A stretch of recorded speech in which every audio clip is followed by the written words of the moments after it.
Hello.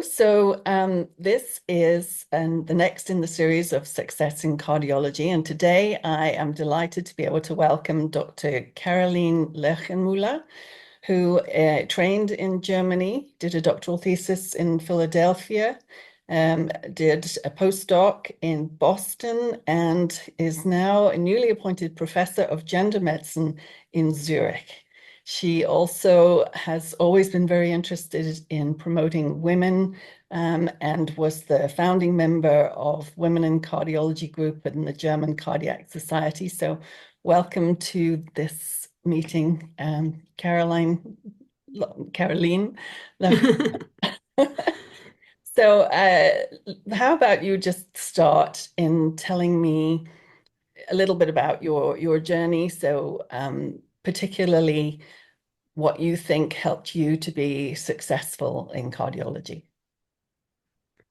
That's a very good question. I think my journey, when I can start at school, I think I always wanted to go and become an economist or something like that. This was my big dream. And then I actually got sick myself and had to, be in the hospital a lot. And I think this was sort of my breaking point into being interested in medicine. So I eventually got into med school and started there. And then at this point, still, I was very confident that I was a purely clinical person who would never do any research. I was just interested in the patient contact. And then when time progressed and I was looking for, doctoral thesis, there were quite a few people who said, why don't you do basic science? Because you'll never have that chance again. You can always, start clinical research at some point, but basic science really something you have to look into. So I did start that and found a perfect project in Philadelphia, which was in cardiology then, or cardiovascular sciences. And I think that brought me towards, cardiology. But even then, I think my path was always a little, seeing what interested me at the point and then going forward. I mean, I think looking back now, it seems very straight, but I think it never was. So being flexible and open to opportunity would be probably your description of how it's happened. Yeah. Hmm. I would love to say that this is how I set out to do it, but I think I was hoping to have more a clear. Generally a person who would have hoped to have a very clear path that knows exactly I'm checking this box and then the next step will automatically happen in a way. But as you know, our field and research specifically doesn't come with that guarantee, and you're working on many years on projects that then don't go that well, and you have nothing to show for it. And so I think yeah, I would have loved to have this very clear vision. I think it was more blurry. There was always the idea of there's something there that I might end up with that I really enjoy, that would be the perfect version. But I think I questioned it a lot, and it certainly had the frustrations of all of it. Yeah. Hmm. And did anyone try to kind of dissuade you or put you off this path along the way?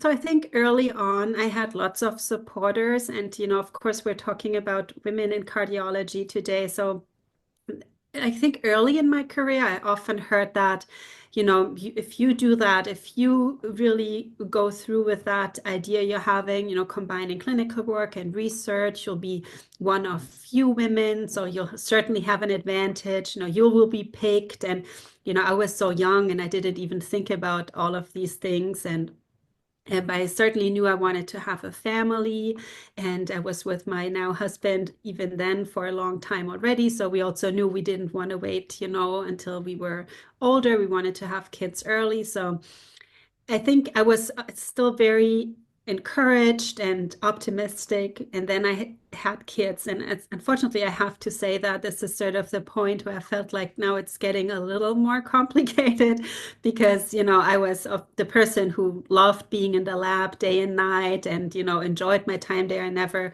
shied away from a lot of work. But now I was responsible for other people, and the schedule didn't allow that, and I didn't want to. I had this internal feeling that I wanted to be home with my kids, or my first kid especially. And sort of with the first kid, I felt like this was the biggest change of my internal needs and what other people needed of me and what maybe my career expected of me. And I think that was certainly when the first questions came to mind whether this would be a path that I could go.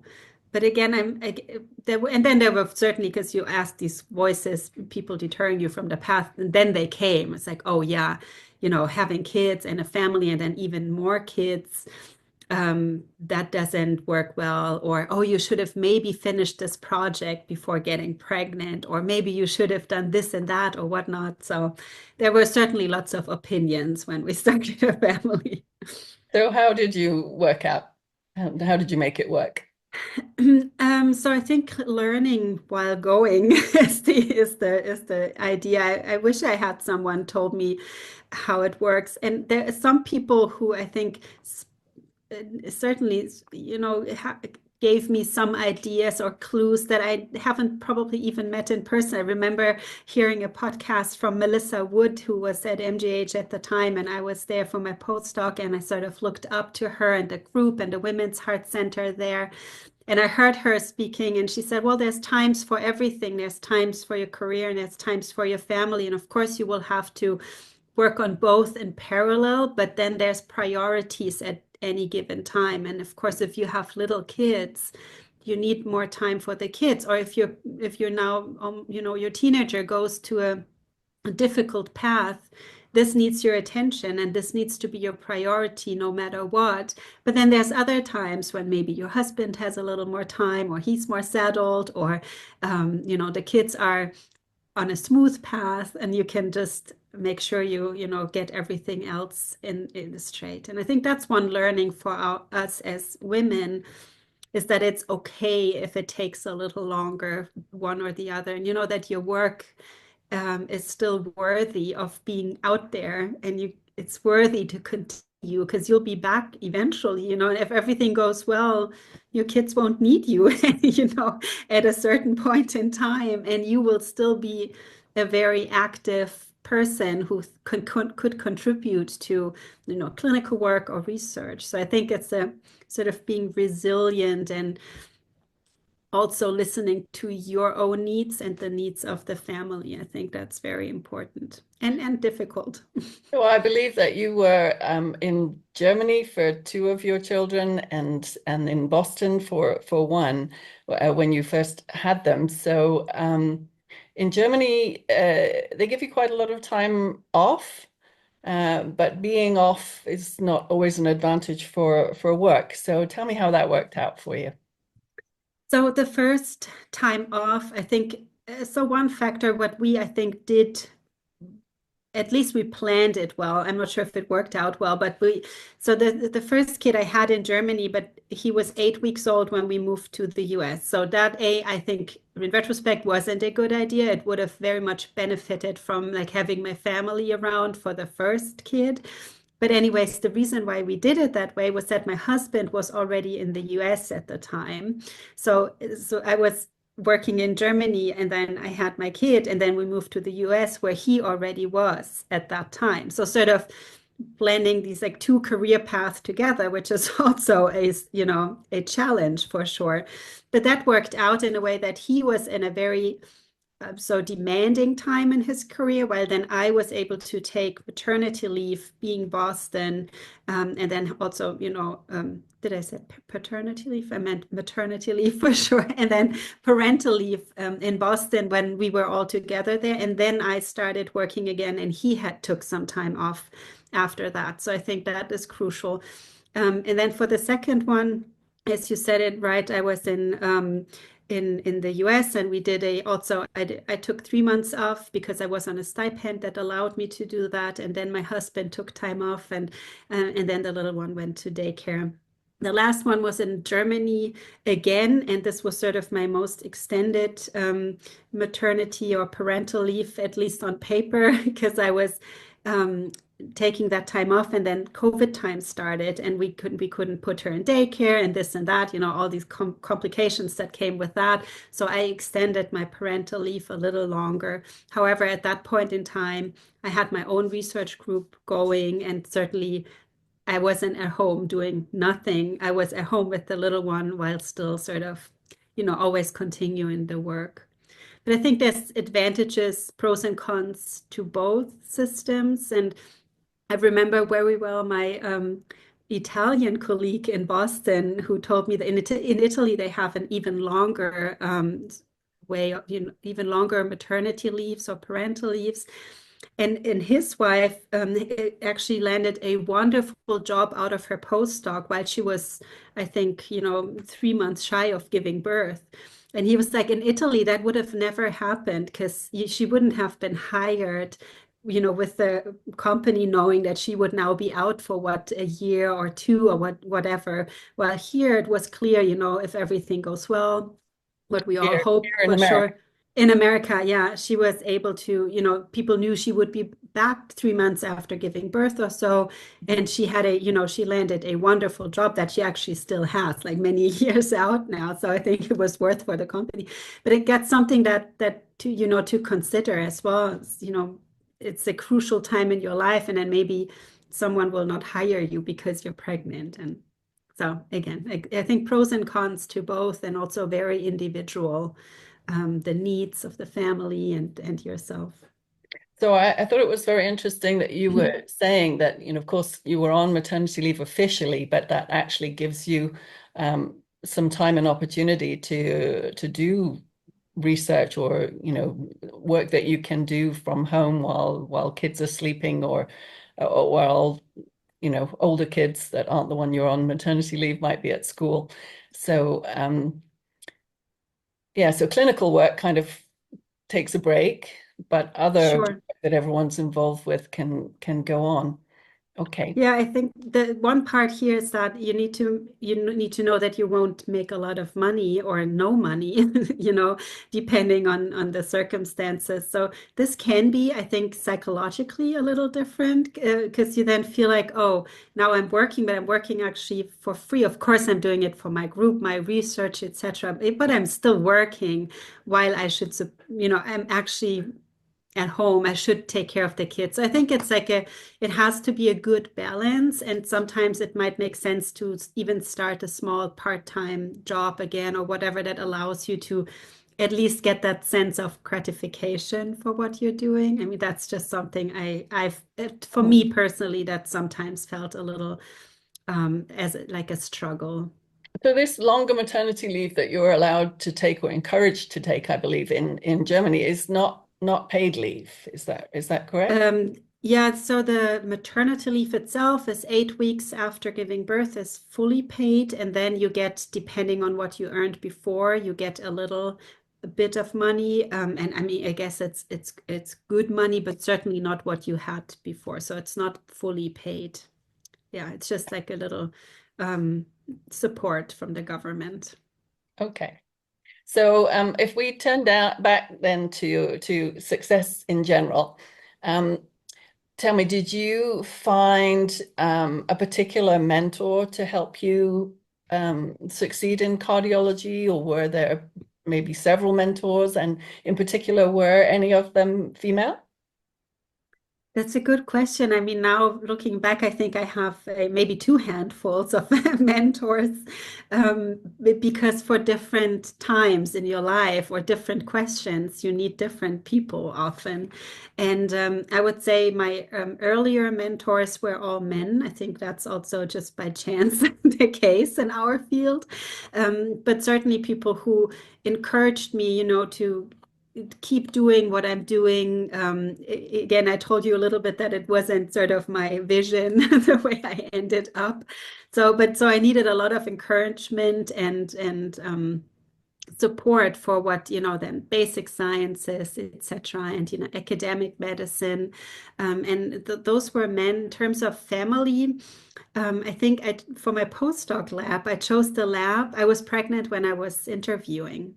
And I think I eventually chose the lab where I felt comfortable in the first interview day to say, listen, and I'm pregnant. So when I'll come here, I'll have a baby. And it was my first one, was before I had my first one.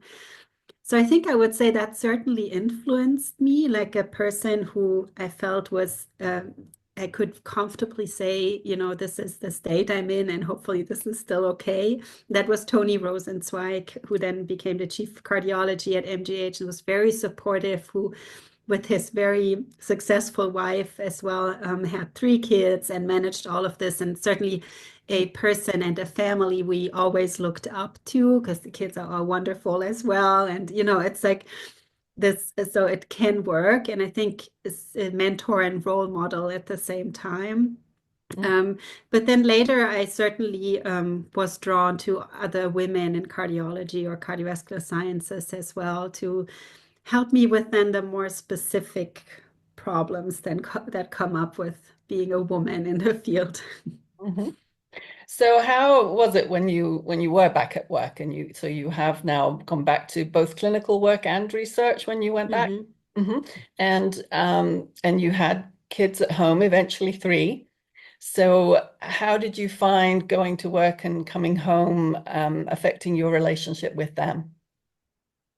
I think it depends a little bit on also my own state. It's like there were times where I was so happy and we got so much done at work, there were successes where I felt this is great and this works well. And I'm going to be a role model for them. I will be a working woman in a partnership where the parents support each other in their endeavors and their ideas, etc. And so that's certainly great. But then if there's the longer stretches I told you about before, where there's a little insecurity, you're working really, really hard, you don't know where this will end up, if you'll ever become the professor, if you'll ever get that permanent position, all of these things. Then I felt it was a little harder because then I was like, oh, is it all worth it? Of course, I'm asking all these questions. Is it all worth it? Shouldn't I just, go work somewhere part-time and have my regular hours without any doubts and be with my kids more than I was or more than I am? So I think it's, we're all going to these ups and downs. So yeah, I wouldn't say it was generally one or the other for me. And I'm still doing that. I'm still questioning everything. But do your kids look to you as a role model of somebody who has been successful and enjoy that? Or I mean that I don't one think of them they really, I don't one think they that's nearly a really. teenager. They don't always look so favorably on parents, but Yeah, the oldest one is 12 now, and he's a boy, and I feel like he's not even thinking about these things for sure. Um, my middle one, I don't know. I mean, she certainly has a sense for, she's very sensitive towards my feeling. Like if I'm leaving for work or I have to be gone for longer stretches and it's really hard for me, she will certainly sense it and she will say, oh, I wish you could stay. And this, it's also something to keep in mind. The kids know very well how you feel. And of course, one time I've forgotten her to pick her up. Like I was 25 minutes late and then I couldn't make it, so we had to find another solution. And I was like in tears on the phone, I'm so sorry, and now I have to leave and I don't see you. And my husband goes and he's like, if you hadn't said anything, she wouldn't have even noticed. She was just waiting for 20 minutes, was fine. It happens to all of them. It was the first time it happened to her, so should be fine. But I was, completely out of it. I felt so sorry. And then it became a big thing for her as well. okay. So tell me, you had some women who were helping you. They were all different women. So I just want to approach mentorship in general. Um, I am told that nowadays it is quite common for universities to try and link up someone with a mentor or someone with a mentee. And I'm not really sure how they select them. But for you, these were not people who were designated mentors, mentees. They are just people who you came to, to ask for particular questions, right? I think mostly. So at the universities I've worked at, there were always these more formal mentorship programs. Also within the German Cardiac Society, we now have one that I was also part of the task force who started it. And the German Center for Cardiovascular Research as well has a formal mentorship where I'm now a mentor for others as well. I think for me personally, I came back from the US and I visited my first German Cardiac Society conference here, the annual one, and there was at that time really no other woman who was chairing a session, who was invited speakers, and I know for sure that it wasn't just my impression because I know the numbers now, but at that time, I was really discouraged. I felt like, why is this happening? And again, coming back to this, it's a very insecure career path, and you really want some gratification or security of that. It all makes sense what you're doing, right? And then if you feel like, oh, but there's no one there besides a few women who are always invited and who are well recognized and well known for sure.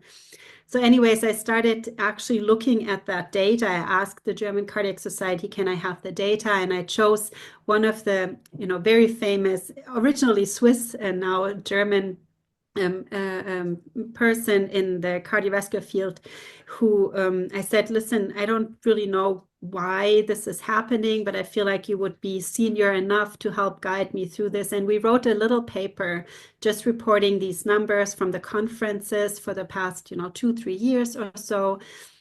And then she became the person that I looked up to and ran to when I had issues and sort of, but also put me on the spot for these topics. And then there were other people, like a really well-known clinical cardiologist in Germany who was heading a group that was called Family and Cardiology, and then said, you know what, my kids are old now, old enough to be on their, stand on their own foot. I think it's time for the next generation to take over. So she handed me this group basically and saying, okay, now we're calling it Women and Family and Cardiology. We focus a little different, and you're going to be the person who should do that. And I'm going to ask the executive board if they would be okay with that. But she was a very well-established person, so of course they were okay with that, and that put me in the spot to then actually move things forward, in the cardiac society, that without these women, I think I would have never been able to do, for sure. And then, of course, there were more women that were sort of in my network and interested in that, who then joined or were, a little older than me or a little younger than me, who we all had the same interests and the same passion for the topic. So, but yeah, all of these women, I think, eventually became mentors for, as I said before, for one thing or the other. Sometimes I would call this person for a specific question, and I would call another person, or I would call Tony if I needed input too. It depends. So having put this group together, did that actually manage to change the environment for these annual scientific sessions in Germany, so there were more women speakers, more women chairs, and so on? Yes, definitely. I feel like we even published a paper about the state of the affairs at the time last year, actually, and even the new data from then shows us that it was worth a lot, actually. And I think 2 points that we've been talking about before, the people in charge often don't even have the time to think about these issues, and someone has to take over the responsibility for it, or we're dealing with lots of unconscious biases, etc. And so it really helped, in my opinion, to say, listen, we really want equity here in this society, but we don't want to force it on someone. We want to show with data, because we all feel we're scientists of some sort, right? So we want to show the data and just see where can we make improvements, where is it, what is the current state? And I think that is what helped a lot, saying, we don't want to talk about anecdotes and one or the other woman who doesn't feel recognized, but we want to say, okay, as a whole, these are the averages. This is how it looks like. This many women are in the field. And in Germany, still, I have to say that there's lots of academic cardiology departments, and not one of them is headed by a woman at this point. I hope we'll see some changes in the future. There's obviously very well-equipped candidates, but for different reasons, it hasn't worked yet, but it's certainly a lot to do. That's what I'm saying. Still a lot to do. So tell me, what do you think can be done to improve the potential positioning of women in cardiology?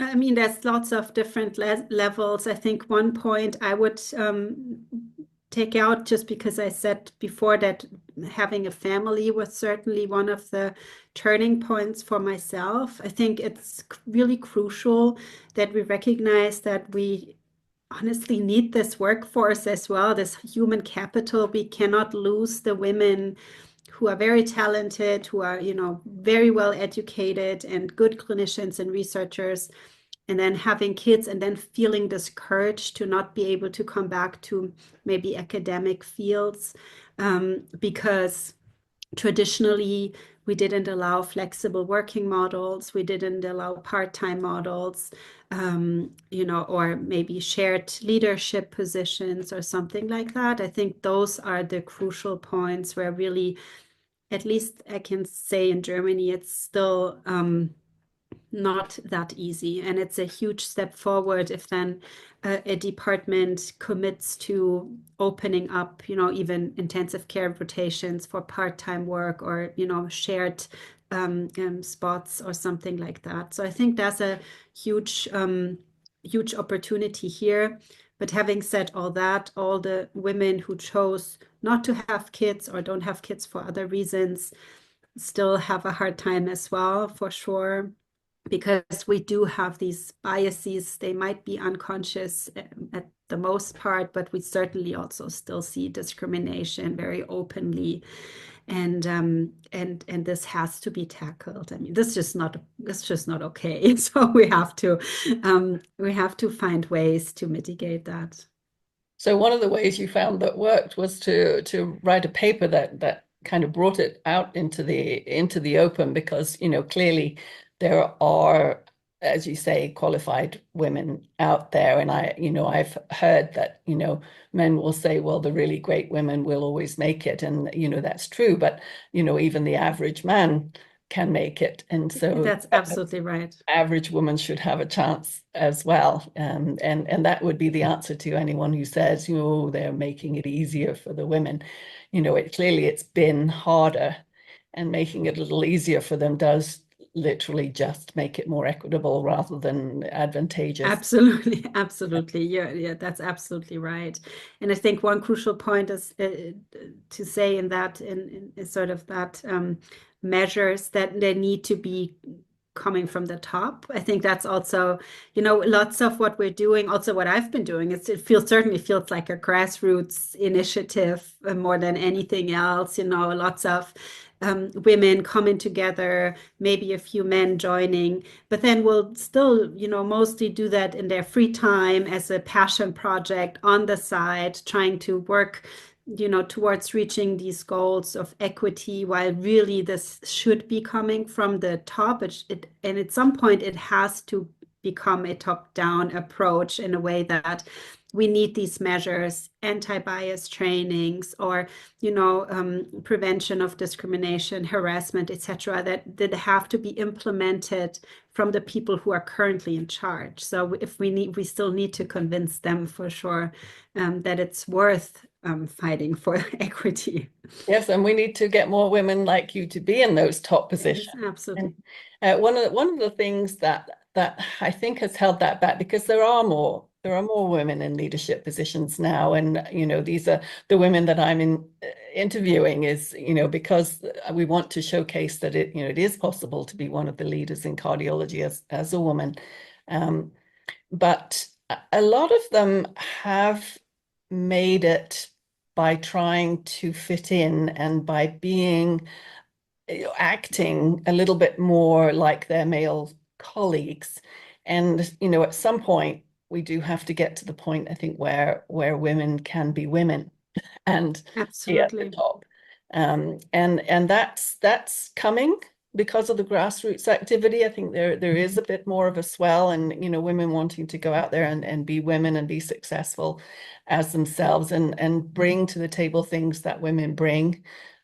Specifically, I think they're better at collaboration rather than competition, and this is something that really needs to be advanced. They're better at keeping teams together and just doing the necessary, possibly something they learn by having to look after the children. So how do we get more women to be in the position of bringing up more women to join them at the top to make this really happen?